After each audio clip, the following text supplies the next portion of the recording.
Oi,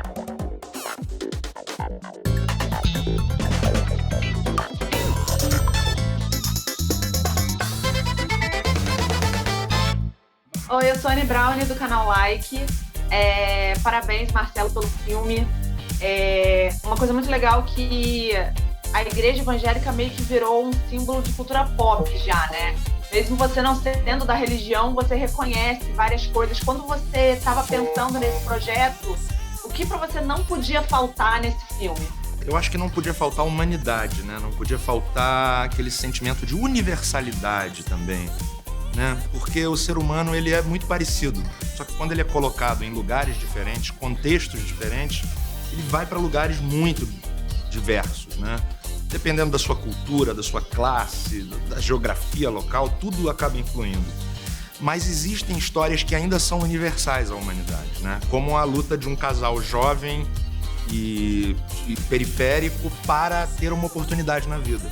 Isso é uma história que é brasileira, mas também poderia passar na Índia, em Bangladesh, na Nigéria, no México, no Paraguai, enfim, no mundo quase todo, né? É um casal jovem que quer brilhar no seu quadrado, que quer ter uma oportunidade ao sol, que é algo totalmente digno e justo, né? Então é uma comédia, mas ela tem uma base de dramaturgia e parte de um lugar absolutamente universal, né? E o tempo todo, acho que o grande cuidado para abordar esse tema é não desrespeitar a fé. As críticas são apenas às pessoas, aos líderes que se corrompem, se aproveitam dos outros. Mas a fé em si, ela não deve ser questionada, né? Então a gente tomou um baita cuidado, assim, para poder fazer essa comédia dramática e que aborda um tema muito importante. Meu marido, que eu falei pro senhor, faz telemensagem, né? Ele também conserta o computador. Ele fecha tudo super bem. Procure o Pacheco, lá na rádio. E o que você está fazendo de bom? Perde a bola, o Leonardo agora passou a bola. Olha aqui, chegou o Maurício, perna direita nela, é gol! Me bota um microfone na frente que eu saio rasgando. Microfone? E você, Marcelo, eu imagino que eles devem ter dado pra você uma abertura legal pra você também fazer muita coisa ali na hora, né? Eu fiquei muito com a cena da primeira vez que ele tá com o microfone ali na frente, naquela sala ali da rádio. Teve muito improviso? Olha, teve. Eu tive envolvido no argumento, depois no roteiro, junto com Lusa Silvestre. Então, tem um negócio que o próprio comediante já conhece a cena, né? Então, eu já conhecia as cenas, já sabia. Então, o improviso já tinha rolado até na hora de escrever ou de criar as cenas. Mas, chegando no set, o Felipe Joffre é um diretor super aberto às ideias e às circunstâncias, né? Então, chegando no set, a gente teve várias cenas improvisadas, porque às vezes, sabendo onde a cena tinha que chegar e onde ela tinha que passar, eu acabava fazendo ela sem um compromisso estrito com a fala, né? Então a gente improvisou várias situações, mas sempre improvisou em cima daquilo que o roteiro propunha, porque o roteiro estava bem definido já. Mas claro, sempre rola um improviso. Toma um café aí enquanto eu tento dar uma consertada aqui. Ei. Povo de Deus! Não, para. Figurações aqui. No ar, cara. Entrou ao vivo. Genial. Quando eu fiquei sabendo desse filme, a primeira coisa que eu pensei foi como a gente pode rir com o ambiente evangélico sem rir do ambiente evangélico. Como é que vocês se prepararam para trazer um filme que balanceia isso tão bem? Você achou que a gente balanceou bem? Eu achei. Deu pra ver com a minha mãe o filme? Eu acho que, assim, tem várias respostas, mas a mais simples é o respeito e a responsabilidade, sabe? Respeito à crença do outro, sabendo que aquilo lá é sagrado e a responsabilidade de estar falando sobre um universo que tanta pessoa está afetivamente ligada, sem juízo de valores. Acho que esse é o caminho, né, Casey? Felipe, pode mandar que depois eu mando. Eu acho que é isso, é um olhar atento para as questões humanas acima de todas as outras questões. É olhar para esse filme como se eu estivesse falando sobre qualquer outro tipo de fé religiosa. Eu, particularmente, me incluo numa fé religiosa também cristã, católica, então eu também faço as minhas observações particulares à minha formação e à minha educação, a minha catequização e etc. Essa foi a cultura em que eu vim ao mundo E aí nela eu também me fiz as minhas próprias críticas, minhas autocríticas, continuo fazendo. Usei um pouco disso também, mas eu tava atrás daquele casal propriamente. Acho que a história daquele casal ela é muito simbólica.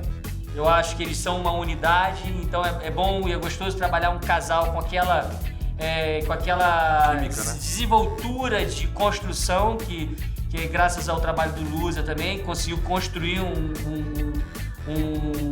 casal tão simbólico para sustentar essa história. Eu acho que tem uma coisa que é complementar, que foi um estudo muito aprofundado que a gente fez. A gente não simplesmente saiu fazendo uma história que nos interessasse ou que interessasse. Eu acho que a gente teve uma preocupação e um cuidado enorme desde a origem da decisão. Quando a gente decidiu em fazer essa história, eu acho que o embasamento do desenvolvimento da história passa por esse lugar do respeito que vem através do conhecimento. Então isso nos fortaleceu muito e nos garantiu muito a fazer com propriedade esse texto. De agora em diante, você chama Pastor Rickson. Nice on 10 da fé! Tive uma percepção que o filme, na verdade, é uma homenagem à fé, né? Ao amor ao próximo. E diria eu que foi um casamento celestial que vocês conseguiram aí com o Adnet, porque eu acho que seriam poucos leads masculinos que conseguiriam trazer essa leveza e potência ao mesmo tempo, né? Vocês desde o início tinham ele em mente? Na verdade, a ideia nasceu com ele, né? Uma ideia foi assim, desculpa, a gente estava com desejo de fazer um filme, se colocou na mesa algumas possibilidades e pelo talento e pelo desejo do Adnet, porque o que era mais importante ali não era se fazer um filme, era se contar, se colocar na voz do personagem o desejo do Adnet falar uma coisa que interessasse a ele, porque ele é um cara, sobretudo, um cara super, é um intelecto absurdo, é um cara genial. Então, não aproveitar disso e não perceber que aquele era um super caminho, que na verdade tem um caminho que o filme entrega, que é um arco do personagem que ele vai do religioso ao político, né? Que a gente espera que com sucesso e com a percepção do público a gente consiga terminar o arco desse personagem que seria ele, o Rickson político também. Quanto é que vão te pagar? A gente ainda não conversou sobre isso. Como assim? Olha aí, milagre! Solta a vinheta do milagre! Quando vocês fizeram, tinha alguma coisa da igreja evangélica que vocês falavam assim, não, isso tem que ter de qualquer jeito no filme? Eu acho que a fé e o jeito que cada um conversa com Deus, sabe? Eu acho que isso foi uma preocupação que a gente tinha. Pra mim foram algumas coisas, pra falar a verdade. E eu fui observando à medida que eu fui construindo, na verdade, fisicamente as ideias. Uma coisa pra mim que bateu de cara era assim, não podia existir esse filme sem aquelas pequenas igrejas quase garagens, sabe? Então aquela igreja que o Marcelo abre ali naquele canto é a proliferação desse estado de culto e dessa necessidade do pastor e do rebanho e da palavra. E aí eu me arrepio porque pra mim o filme termina com a palavra bruta na rua, numa quadra, sem teto, sem nada. E ali a gente volta pro sertão, a gente volta pro deserto, a gente volta pra Jerusalém, a gente volta 2000 anos. É isso aí, essa agora ele foi longe. Ele é mais... Eu gostei disso. Ali a gente volta 2000 anos. Gostei muito disso. Porque essa história ela tem 2000 anos. Tem 2000 anos eles estavam discutindo a mesma coisa. E tem uma coisa a proliferação dos cultos, dos fenômenos, e dos tem uma falsos coisa... profetas.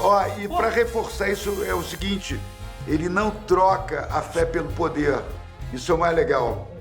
Isso é muito legal do personagem que ele tá falando, que é o cara do deserto. Ele não troca, o cara da igreja na rua, ele não precisa do templo, ele precisa dessa conexão divina. Existirá em toda raça e engrandecerá os Eclesiastes. Eclesiastes do caralho, que isso aí é Lulu Santo, cara. Se você puder convidar o pessoal do canal Like pra curtir esse filme, é um filme que eu acho que, independente de religião, ele alcança em todo mundo realmente que, enfim, tenha fé, seja em qualquer coisa, qualquer entidade.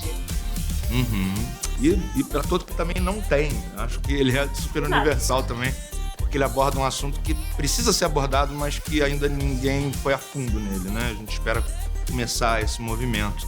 Então fica o convite para todos vocês do like, assistir nas Ondas da Fé. Pacheco, o que está acontecendo? Quem são essas pessoas? Veio um monte de gente, um monte de fiel. É a Glória.